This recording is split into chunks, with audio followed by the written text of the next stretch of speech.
Hi guys, so in this video I'm gonna try to persuade you to watch Anime of Kingdom or at least read the manga because it's just brilliant. You know, I watched a lot of videos on YouTube from these YouTubers who tell you how to develop your channel, and they all pretty much say the same thing: make a great intro. So I thought to myself, how do I make a great intro? And I came up to a conclusion to do this shit. Yeah, that's my intro. I don't know how do you call this stuff. It's probably something from IKEA. It has onions and potatoes in, near the garbage bin. And I'm eating this shit. Yeah. Talking about innovations, living in 2020. So today we're gonna talk about Kingdom, anime and manga. I know it's not a very popular topic, it's not very popular anime or manga in the West. Basically, if you don't know, I know that you don't know anything about Kingdom. It's the story that revolves around Chinese history, Chinese war in the BC, when there was 7 kingdoms fighting with each other. But before, I would like you to ask to subscribe to my channel and like the video. So, just to give a perspective how big Kingdom is in Japan. In 2006, it was released, manga. In 2012, they have an anime. Before that, it wasn't a big deal. Kingdom wasn't popular. But after 2012 anime release and 2013 second season, its manga sales boosted like Tokyo Ghoul. Just from 2012 till today, they're like in top 5 of manga sales. Kingdom don't go down. Just always like 3rd, 4th, 5th place on an annual manga sales, which is impressive. And that's a shame that they just having 3rd season right now, just now, and they only stopped it because of coronavirus. But I wanna persuade you to read the manga and watch the anime because it's magnificent. And there are a couple of reasons why it's magnificent. The first reason is characters and the storytelling is not as usual as in anime or other movies. Because basically, all of the movies and animes and TV shows, it always has some good or bad side. So from the beginning, you always know who's the good guy and who's the bad guy, and you know that good guy's gonna win. Author always defines someone as good and as bad. But in Kingdom, it doesn't go like this. The story mainly revolves around Kingdom of Sin and how they are in war with all other 6 kingdoms. But the author doesn't define Sin as angel and all others as demons. They don't, you know. They have an assholes in Sin and they have a good guys in Wei, in Zhao, in all other kingdoms. So, and that's why it's so great. It's more like a realistic. They're going on a Machiavelli way. Like Machiavelli's type of thinking when acting depending on situation. They're in the middle. They don't like, I am the good person, I will be good all way along, always. And I'm the bad, and I'm gonna do bad stuff always. No, they're in the middle, like real people. That's what we do. Depending on situation, you can be a bad person or a good person for other people. That's kind of thing you don't see oftenly in many Hollywood movies or the same anime and mangas as well. You know, I think that when a country makes a movie, it doesn't matter how popular the country's movies are, like Hollywood. When they make movie, first of all, they make it for American audience, and only then for the world. So basically, the country that making a movie, it makes it for its own audience, based on the nation's mentality. And the mentality basically comes from religion.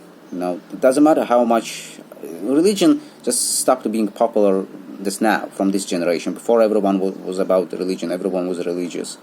Just still don't understand. And that's why basically we now know what our parents told us, and they were religious. So our mentality based on the religion of our country we are living in. So if we look, for example, at Hollywood, which is in America, and America is Christian, mostly. And what Christianity tells us? There is good and bad, heaven, hell, God, devil. And it's always in the movies too. Superheroes, they're always good, there's supervillains bad, they're just defined from the beginning that they're good and bad. And all the movies out there, it's always about the same.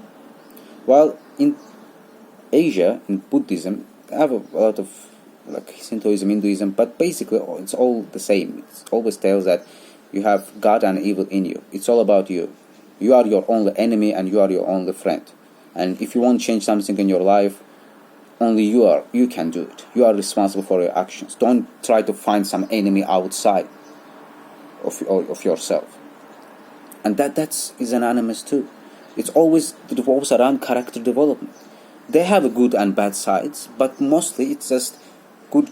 Just hero just suffers in depression and he just evolves as a person. And Will in the same, he was showing him just show his bad story, sad story, and how he became a villain. Then maybe he just turns to good side or remains on a bad side, and then the hero just drags him to a good side. That's how it always goes. And again, and just because based on the mentality, that's how Japanese people think, and that's why they have this kind of animes. But Kingdom took it to another level. It's not only like doesn't have a good and bad side. It's not even on character development. It's really like a little bit of different from many other animes, because all the characters are in the middle between good and bad, like Machiavelli. So all the characters, and it's not about character development. That's what very unusual. And the main characters, Shin and Eisei, they are defined from the beginning. They're not moaning and whining about their sad moments in their life. They had them, but it's not about it. They're just always following their goals without distracting to any other stuff. They have the phrase, means justify goals. That's a fair phrase. But you have to understand it doesn't matter how positive and good your goals are. Sometimes you have to do some bad stuff. So your means can be negative. But you have to embrace it and accept it. You can't just go, I'm a good person. You have to say, yeah, I was an asshole at that time. You have to be self-aware. And that's what these people are. They don't have this, self-deprecating moments when they're sitting and going in a depression, thinking about how many people they killed. They know that they're at war. Their main goal, Eisei, he was a king of Xin. His main goal is to unify all of China, so there will be no wars at all, because they're in war for many centuries, for 500 years now, and everyone's sick of it. But no one wants to do something, so that's why he wants to unify the whole China. And he knows that he has to kill someone, some little amount of people, so there will be no killings in the future. That's a great goal. But he also knows that he's killing people, which is a bad thing, but he's embracing it. He's embracing it, he's accepting it for this goal. And that's what it means justify goals. Just even if your means are bad, you are accepting them for the greater goal. The same is Shin. See, they are very strong characters. So this is the first reason. Second reason is the character called Kanki. If I'm gonna talk about this guy, it will be the biggest spoiler alert, because one of the second reason which makes Kingdom so great is just all about him. He's like Hisoka from Hunter x Hunter, but on more different, more amazing level. He's even better than Hisoka.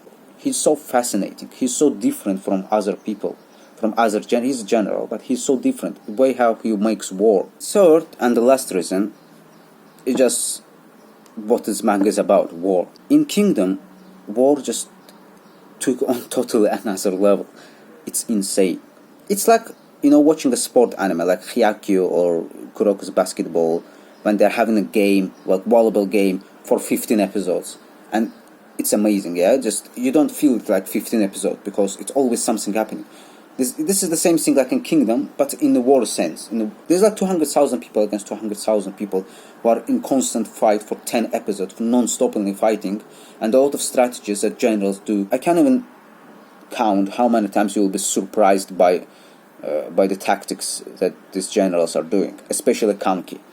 This guy is probably my favorite manga character of all time. He's so insane. The way that he just makes war, fighting strategies, is total on another level of all the generals and all other stuff. So basically, Kingdom, if you sum up, Kingdom is something like Code Geass in terms of strategy, plus Hyakkyu, Kuroko Basketball, another sport anime, but just, they have a game for 10 episodes and it's always something happening. You don't feel it, it's always something happening. And plus Hunter x Hunter, because of the characters. So that's it, guys. I hope this video will encourage you to go and watch or read Kingdom, because it's worth it. It will be a great span of time during a pandemic while you're sitting at home. Please don't forget to subscribe and like the video. Thank you, bye.